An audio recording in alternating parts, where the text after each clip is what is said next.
राजनीति विज्ञान की आज की क्लास में हम शक्ति के प्रकार,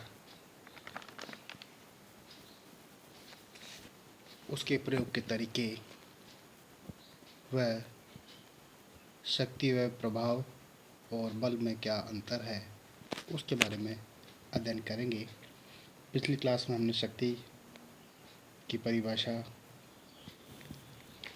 और उसके स्रोतों के बारे में अध्ययन किया था।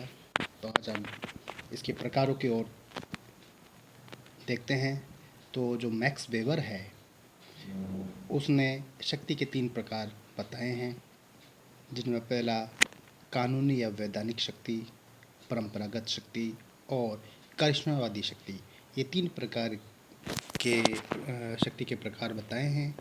और यहाँ पर ध्यान देने योग्य बात है कि एग्ज़ाम में न्यू टाइप में पूछा जाता है कि शक्ति के प्रकार कौन कौन से हैं, तो ये इम्पोर्टेंट है, इनको याद रखना है। तो जो मैक्स वेबर ने शक्ति के प्रकार बताए हैं उनमें पहला प्रकार है कानूनी या वैधानिक शक्ति। इसमें जब अधीनस्थ लोग शक्तिवान व्यक्तियों द्वारा बनाए गए कानूनों, निर्देशों की वैधानिकता में विश्वास करते हैं तो उसे औचित्यपूर्ण वैधानिक शक्ति कहते हैं। तो कौन लोग विश्वास करते हैं इसमें? अधीनस्थ लोग। किसके ऊपर? जो शक्तिवान हैं, उनसे ऊपर जो अधिकारी हैं उनके द्वारा जो कानून निर्देश बनाए गए हैं उनमें विश्वास रखते हैं। जैसे मान लीजिए जनता है, तो जनता किसके कानूनों में विश्वास रखेगी? राजा के द्वारा बनाए गए।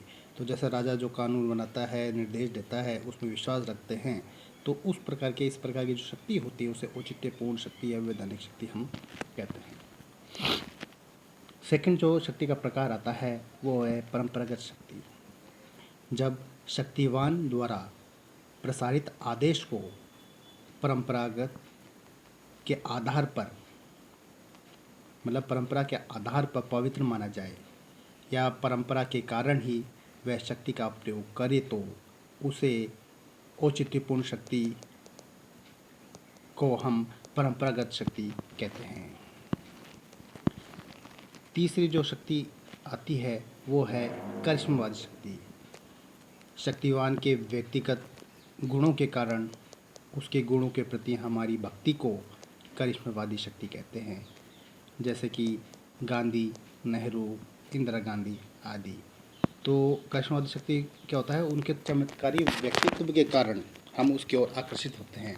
जैसे गांधी जी की एक आवाज़ पर उनके पीछे लाखों हजारों व्यक्ति खड़े हो जाते थे, उनके साथ चलते थे। इंदिरा गांधी है, तो उनका जो चमत्कारी व्यक्तित्व के कारण जो शक्ति प्रदर्शित होती है, उस प्रकार की शक्ति को हम करिश्मावादी शक्ति कहते हैं। अब हम देखते हैं शक्ति के प्रयोग के तरीके। तो जो अंतर्राष्ट्रीय क्षेत्र में किस प्रकार की शक्ति को अपनाया जाए, किस प्रकार से तरीके हैं, उसके बारे में हम अध्ययन करेंगे। जिसमें राजनीति विज्ञान में शक्ति के संबंध में यह भी बताना आवश्यक है कि शक्ति का प्रयोग किस तरह अंतर्राष्ट्रीय क्षेत्र में किया जाए।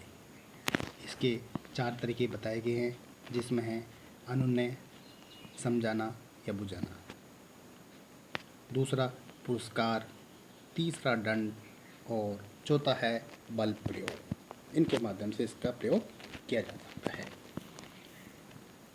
अब डहल ने 4 प्रकार के तरीके बताए हैं जिनके आधार पर हम इसे तोल सकते हैं, शक्ति का पता लगा सकते हैं, मात्रा कितनी है, कैसे क्या।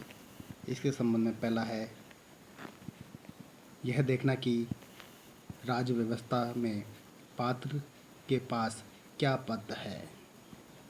दूसरा तरीका यह है कि उसके पास कितनी शक्ति है। तीसरा तरीके में हम यह पता लगाया जाता है कि किस बड़े निर्णय करने में किन किन व्यक्तियों का भाग है, हाथ है। चौथे तरीके में महत्वपूर्ण निर्णय करने वाले व्यक्तियों की गतिविधियों को उपयुक्त तरीके के आधार पर तोला जाता है। डहल के अनुसार उपयुक्त 4 तरीकों में से कोई भी यद्यपि पूर्ण नहीं होता है,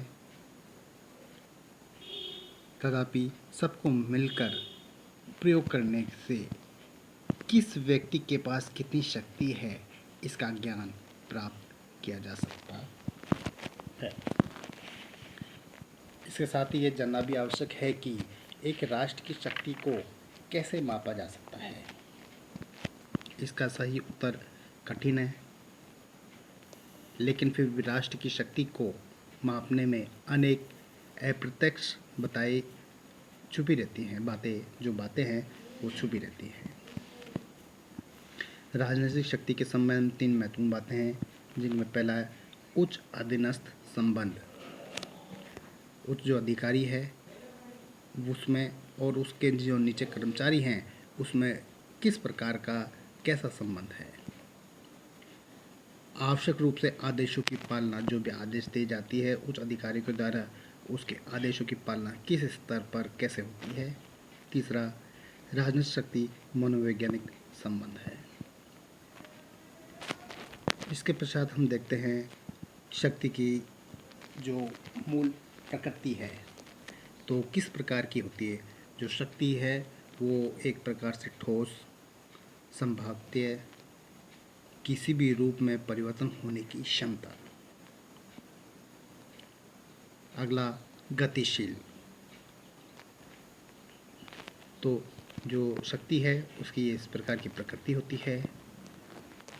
इसके पश्चात हम अंतर देखते हैं। अब शक्ति और जो बल है उसमें किस प्रकार का अंतर पाया जाता है। शक्ति जो होती है वो अप्रकट तत्व है, उसे प्रकट नहीं किया जा सकता है, जबकि बल प्रकट तत्व है। शक्ति एक मनोभाव या क्षमता है जो बल को संभव बनाती है, जबकि बल प्रतिबंधों की व्यवस्था है। तीसरा पॉइंट आता है शक्ति मर्यादित और लक्ष्य युक्त होती है, जबकि बल है अमर्यादित व अलक्षित होता है।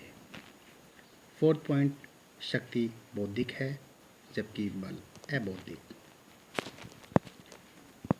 इसके बाद हम देखते हैं शक्ति और प्रभाव में जो अंतर है। तो जो शक्ति है वो दमनात्मक होती है, जबकि प्रभाव अनुनयात्मक स्वेच्छापूर्ण होती है। सेकंड पॉइंट, शक्ति एक स्वतंत्र तत्व है जबकि प्रभाव संबंधात्मक होता है।